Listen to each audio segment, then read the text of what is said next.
Good morning students. Class 4 অধ্যায় নম্বর 11 দশমিক ভগ্নাংশ। আজ তোমাদের সঙ্গে যে চ্যাপ্টারটা নিয়ে আলোচনা করব সেই চ্যাপ্টারটা হচ্ছে দশমিক ভগ্নাংশ। দেখো তোমরা পেজ নাম্বার 63 নম্বর পেজ বের করো। দেখো এই চ্যাপ্টারে আছে দশমিক ভগ্নাংশ। দেখো এই দশমিক ভগ্নাংশের যে অঙ্কগুলো করতে গিয়ে আমরা জানবো, তার আগে আমরা 7 নম্বর অধ্যায়ে ভগ্নাংশ চ্যাপ্টারটা পড়েছি। তো ভগ্নাংশ কি জিনিস? 15/10 এটা হচ্ছে কি একটা ভগ্নাংশ, যার হর ছিল, লব ছিল, তাই তো? উপরে যে সংখ্যাটা থাকে সেটাকে বলা হয় লব, আর নিচে যে সংখ্যাটা থাকে সেটাকে বলা হয় হর। তো এই সমস্ত সংখ্যাগুলো নিয়ে যোগ, বিয়োগ এবং পূর্ণ, মিশ্র এই সমস্ত ভগ্নাংশগুলো আমরা ক্লাস 7 নম্বর চ্যাপ্টারে আমরা পড়েছি। আজকে আমরা যে চ্যাপ্টারে আলোচনা করব সেগুলো হচ্ছে দশমিক সংখ্যা। তো দশমিক সংখ্যা কি? দশমিক সংখ্যা শব্দের অর্থ হচ্ছে 10 ভাগের কত ভাগ, বা 10, 100, 1000, 10,000 এই সংখ্যাগুলোর ভাগের কত ভাগ। মানে যে সমস্ত সংখ্যা নিচে 10 হরে 10, 100, 1000 এই ধরনের সংখ্যাগুলো থাকে, সেই সমস্ত সংখ্যাগুলোকে বলা হয় দশমিক সংখ্যা। তো আমরা দশমিককে প্রকাশ করে এরকম একটা বিন্দু দিই। যেমন একটা কথার কথা বলি, 5.372।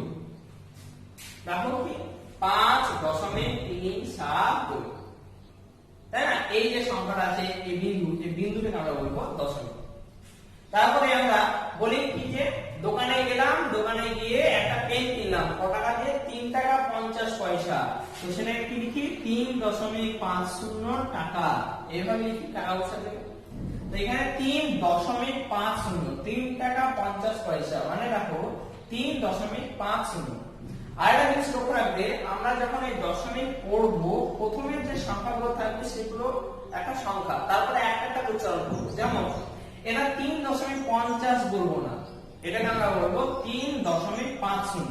দশমিকের পরে যতগুলো সংখ্যা থাকে প্রত্যেকটা সংখ্যা কেটে কেটে আমাদের পড়তে হয়।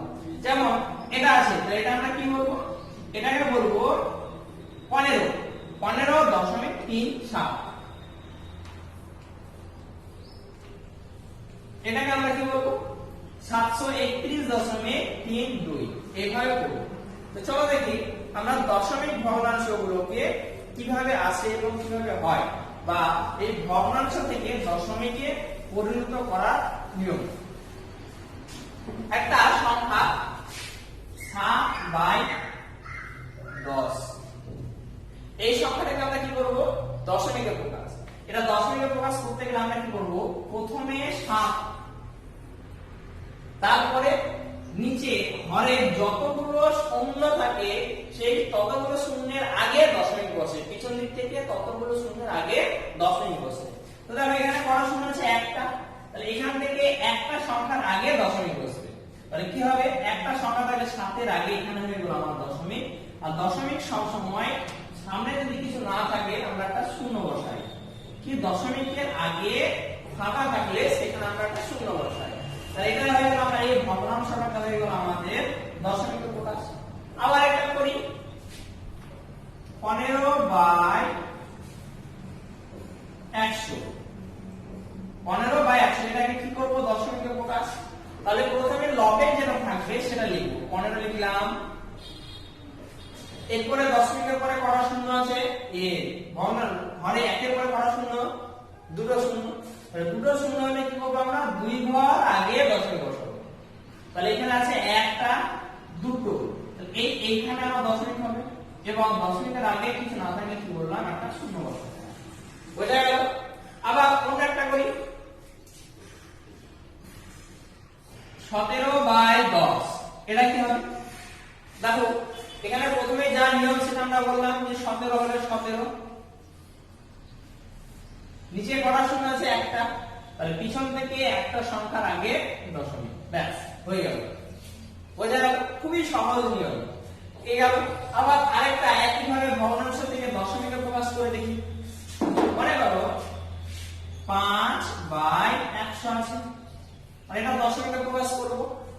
তো কি হবে, প্রথমে 5 আছে 5 লিখবো। এবার কত আছে, দুটো শূন্য, তাই তো? তাহলে দুটো শূন্য হলে কি হবে, 5, তার আগে দুটো সংখ্যা আগে দশমিক বসবে, কিন্তু এখানে আছে কটা, একটা। তাহলে আমার দরকার কটা, দুটো। যেহেতু আমার একটা আছে কিন্তু দুটো সংখ্যার আগে দশমিক বসবে, তাই কি করব, একটা ডানে শূন্য নিব, বামে। তাহলে কি আগে আমরা শূন্য নিতে পারি, তাহলে কত হয়ে গেল, এবার দুটো সংখ্যা। তাহলে 5 এর আগে ধরা হয়ে গেল দুটো সংখ্যা। এবার এখানে আমরা দশমিক বসাবো। যেহেতু আমার এখানে দুটো সংখ্যা আছে, শূন্য আছে, তাই দুটোর আগে দশমিক বসবে, কিন্তু আমার আছে একটা সংখ্যা। তাহলে প্রয়োজন আমার এখন একটা, তাই শূন্য বসিয়ে দেব। তার আগে দশমিকের আগে কিছু নাই, মানে আমার শূন্য বসাতে হয়। বোঝা গেল?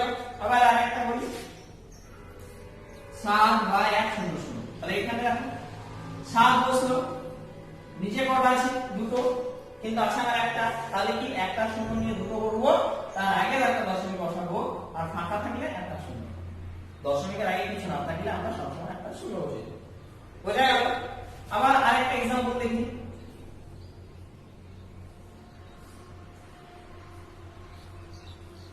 এটাও সেম একই ভাবে। এখানে কত আছে, 13। তাহলে প্রথমে 13 লিখব। কটা আসছে, তিনটে শূন্য, 3 ঘর আগে দশমিক বসবে, একটা আছে, দুটো আছে, তাহলে আরেকটা শূন্য নিলাম, দশমিক বসালাম। দশমিকের আগে কিছু নাই, মানে কি শূন্য বসাতে হয় একটা, হয়ে গেল। বোঝা গেল? তো এইভাবে তোমরা ভগ্নাংশ থেকে দশমিকে প্রকাশ করতে পারবে। আবার আরেকটা উদাহরণ দেখিয়ে দিই। মনে করো 7 আছে 1000। তাহলে এটা কি করব, 7 প্রথমে লিখব, একই ভাবে কটা শূন্য, তিনটে। তাহলে কি হবে, 7 এর 3টে আগে দশমিক বসবে, 7, তারপরে একটা, দুটো, তাহলে আমার 3টে সংখ্যা হয়ে গেল। এবার আমার দশমিক বসাবো, আর দশমিকের আগে কিছু নাই, মানে একটা শূন্য বসাতে হবে, ব্যাস হয়ে গেল। ঠিক আছে? তো এবার তোমরা পেজ নাম্বার 64 নম্বর পেজ দেখো, স্ক্রিনে তোমরা দেখতে পাচ্ছ এই অঙ্কগুলো আছে। এই অঙ্কগুলো এবার তোমরা নিজে নিজে করবে, ক, খ, গ, ঘ, ঙ। ঠিক আছে? তো এই অঙ্কগুলো হচ্ছে প্রত্যেকটা ভগ্নাংশ থেকে দশমিকের প্রকাশ, যেভাবে আমি শেখালাম এই একই ভাবে করবে। এবার আমরা উল্টোটা শিখি, দশমিক থেকে ভগ্নাংশে পরিণত। মানে কোন একটা দশমিক সংখ্যা দেওয়া আছে, সেই দশমিক সংখ্যা থেকে ভগ্নাংশে পরিণত করব।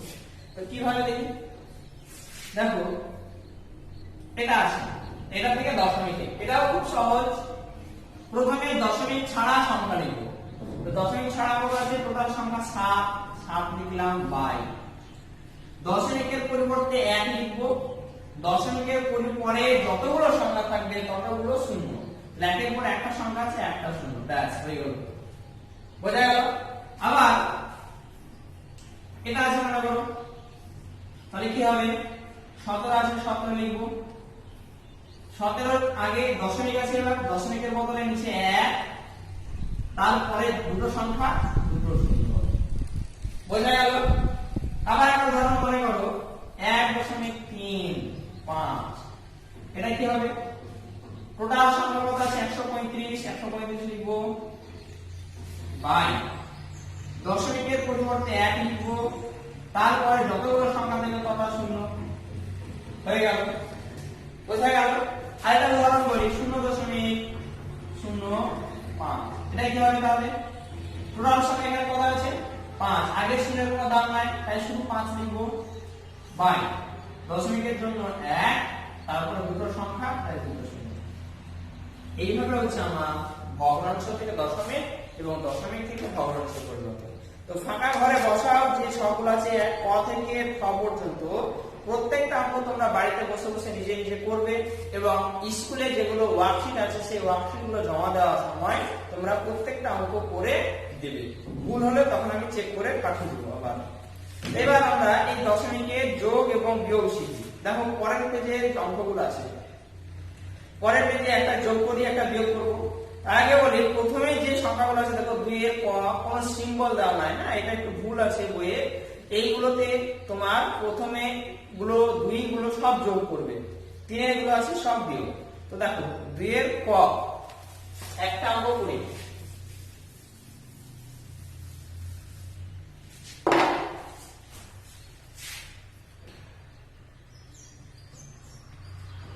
দেখো সিম্পল যোগ, আমরা যেভাবে যোগ করি ঠিক একইভাবে। আমরা 3 তে করেছি টাকা পয়সার যোগ, সেম একই জিনিস। 8 আর 5 এ যোগ করলে হয় 13। 13 আছে কত হয়? 13, 14, 15, 16, 17, 18, 19। তাহলে এটা যোগ করে হয়ে গেল 19। 19 এর 9 নামে আর থাকে 1। 7 আর 1 এ 8, 8 আর দিয়ে 10, 10 এ 0। দশমিকের সোজা দশমিক বসবে, হাতে থাকে 1। 7 তারিখে 8, 8 আর দিয়ে 10, 10 এর 0 নামলো, হাতে 1 থাকলো, উপরে চলে গেল। তারপরে 7 তারিখে 8, 8 আর 3 11, 11 আর দিয়ে 13, 13, 3, হাতে থাকে 1। 3 আর 1 4, 4 আর 1 5, 5 আর 3 8, 2 2 4, 7 আর 4 11। ব্যাস হয়ে গেল যোগ। খুবই সহজ অঙ্ক। এবার বোর্ড থেকে তোমরা অঙ্কটা তুলে নাও এবং অঙ্ক করে নাও। করার পরে দেখো পরে আরেকটা অঙ্ক করছি, সে অঙ্কটা বাকি অঙ্কগুলো ক এবং 6 এই অঙ্ক দুটো করে দিচ্ছি, বাকি অঙ্কগুলো তোমরা করতে নিজে করবে।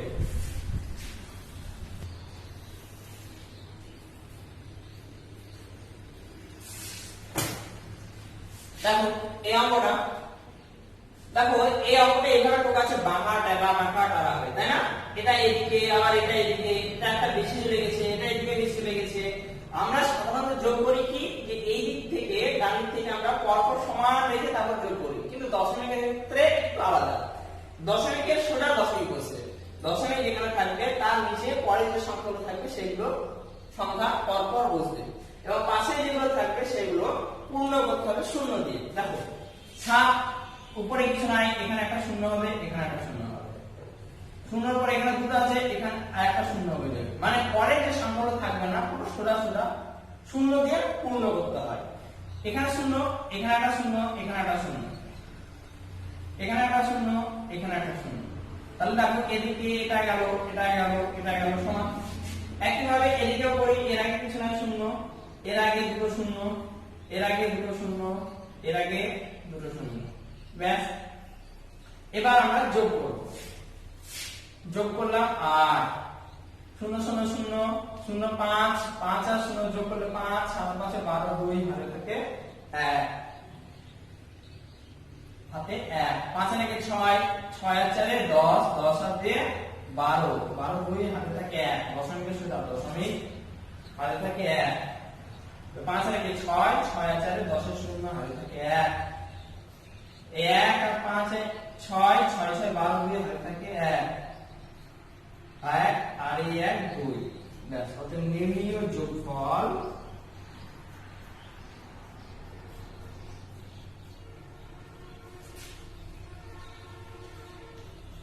কত হবে?